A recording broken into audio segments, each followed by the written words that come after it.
बिस्मिल्लाहिर्रहमानिर्रहीम। अस्सलाम वालेकुम मेरे तमाम बहनों और भाइयों। इंशाअल्लाह अल्लाह के फजल करम से आप बिल्कुल ठीक ठाक होंगे। अल्लाह ताला आपको हमेशा खुश रखे, आबाद रखे, हंसता मुस्कुराता रखे। आज मैं बना रही हूँ मटन कौरमा, जो इंशाल्लाह आपको हमेशा की तरह बहुत पसंद आएगा। तो आपने वीडियो को ध्यान से देखना है, स्किप नहीं करना। मैं बिल्कुल आपको रेस्टोरेंट जैसा ही कौरमा जो है बनाकर दिखाऊँगी। तो आपने वीडियो को एंड तक देखना है और फुल वॉच करना है। तो अगर आपने मेरे चैनल को सब्सक्राइब नहीं किया हुआ तो प्लीज़ सब्सक्राइब भी कर लें और वीडियो के एंड में एक लाजमी कमेंट भी किया करें और वीडियो को लाइक भी किया करें। बिस्मिल्लाहिर्रहमानिर्रहीम। अब वीडियो शुरू करते हैं। बिस्मिल्लाहिर्रहमानिर्रहीम। सबसे पहले जो पतीला है उसको मैंने चूल्हे पर रख दिया है गर्म होने के लिए, और जो मटन है उसको मैंने धोकर रख दिया हुआ है। तो घी जो है हमने आधा किलो लिया है, मटन जो है वो 5 किलो है। तो अब घी जो है गर्म हो जाएगा तो इसके अंदर हमने 1 किलो जो प्याज है वो काट कर रखा हुआ है इसके अंदर डाल देंगे और इसको फ्राई कर लेंगे। तो जो प्याज है हमने इसको सुनहरा होने तक फ्राई करना है, ज़्यादा डार्क ब्राउन नहीं हमने करना। तो इसको हमने गोल्डन फ्राई होने तक इसको फ्राई करना है। तो यहाँ पर हमारा जो प्याज है गोल्डन फ्राई हो चुका है, हमें इसी तरह का प्याज चाहिए था। अब इसके अंदर हमने जो मटन धोकर रखा हुआ है वो इसके अंदर शामिल कर देंगे और इसको अच्छे से पका लेंगे। हमने जब तक इसका जो आधा पानी जो होगा मटन का आधा रह जाए तब तक हमने इसको पकाना है। तो और हमने इसके अंदर पानी नहीं डालना, इसी तरह हमने इसको पकाना है। तो इसको पकने के लिए रख दिया गया है। और अब जो लहसुन अदरक और हरी मिर्च है इसको मैंने पेस्ट बना लेना है। एक एक छटांक मैंने तीनों चीज़ें ली हैं, अदरक लहसुन और हरी मिर्च, एक एक छटांक तीनों चीज़ें हैं। अब इनको हमने पेस्ट बना लेना है।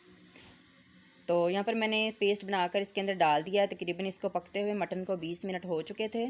तो इसका तकरीबन पानी जो है आधा खुश्क हो चुका है। जैसे कि मैंने आपको कहा था इसका जो पानी है आधा खुश्क हो जाएगा, क्योंकि मटन के अंदर भी पानी होता है, गोश्त के अंदर पानी होता है, इसलिए इसको हमने जब फ्राई करना होता है इसके अंदर से पानी निकलता है।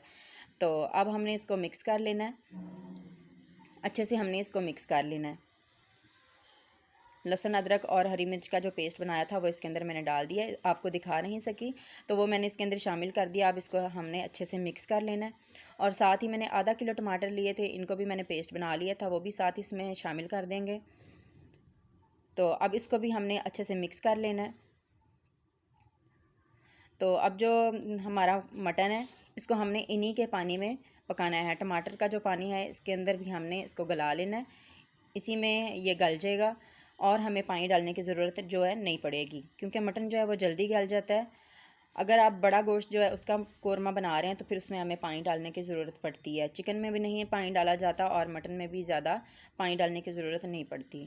तो अब हमने इसको पकने के लिए छोड़ दिया। और साथ ही मैंने जो शान मसाला लिया है, बड़ा पैकेट कौरमा शान मसाला, बड़ा पैकेट जो होता है वो वाला लिया है, 2 किलो में जो डलता है। और साथ ही मैंने 3 चम्मच कुटा हुआ धनिया लिया है, 1 चम्मच मैंने गरम मसाला लिया है, 1 चम्मच मैंने कुटा हुआ ज़ीरा लिया है, 3 चम्मच हल्दी के लिए है और 3 चम्मच ही मैंने सुरख मिर्च डाला है, 3 चम्मच इसके अंदर नमक डाला है, 1 चम्मच मैंने भरकर इसमें काली मिर्च का डाला है। तो अब इन चीज़ों को अच्छे से फेंट लेंगे हम। और फिर इसके अंदर हमने जो 1 किलो दही है इसके अंदर सारे मसाले डालकर इसको फेंट लेंगे और इसके अंदर डाल देंगे पकते हुए मटन में।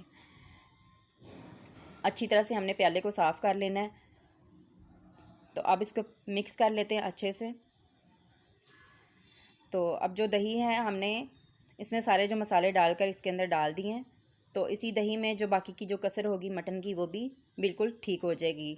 तो यहाँ पर थोड़ा सा जो पानी प्याले में जो मसाला लगा हुआ तो इसके अंदर थोड़ा सा आधा कप के करीब पानी डाला है, वो भी इसके अंदर मिक्स करके डाल दिया है, ताकि जो मसाला लगा हुआ तो वो भी ज़ाया ना हो। और थोड़ा सा हमें पानी की ज़रूरत भी थी, तो इसी प्याले से मैंने इसीलिए पानी डाल दिया ताकि जो मसाला वगैरह वो भी ज़ाया ना हो। तो इसको तकरीबन मैंने 20 मिनट तक पका लिया। जो दही का पानी है बिल्कुल अच्छे से खुश्क हो चुका है। तो अब तकरीबन हमारा जो मटन कौरमा है रेडी हो चुका है। तो खुशबू बहुत प्यारी आ रही है माशाल्लाह, घी जो है मटन का निकल आया है, हड्डियाँ जो हैं बिल्कुल अलहदा हो चुकी हैं, इतना ज़्यादा भी नहीं गला हुआ कि अच्छा ना लगे और बिल्कुल कच्चा भी नहीं है, कच्चा भी नहीं है। तो इसी तरह का जो कौरमा होता है इसी तरह का अच्छा लगता है। तो अब इसके अंदर हमने बाकी की जो चीज़ें हैं वो डाल देनी है गार्निश के लिए। तो चूल्हा जो है हमने बंद कर देना है, आँच जो है मैंने बिल्कुल स्लो कर दी है। अदरक जो है मैंने काट कर इसको पानी में रखा हुआ था ताकि फ़्रेश रहे। तो अदरक आप हमेशा काट कर पानी में रखा करें। ताकि उसका जो कालापन उसके ऊपर ना आए। तो अब इसके ऊपर हमने कटा हुआ अदरक डाल देना है और थोड़ा सा हमने हरा धनिया जो है ये इसके ऊपर डाल देना है। और कुछ मैंने लीमू जो हैं उनके स्लाइसेस बना के रखे थे, एंड में ये भी इसके ऊपर शामिल कर देंगे। और फिर हमने इसको दम के लिए थोड़ी देर के लिए 5 मिनट के लिए इसको दम पे लगा देना है।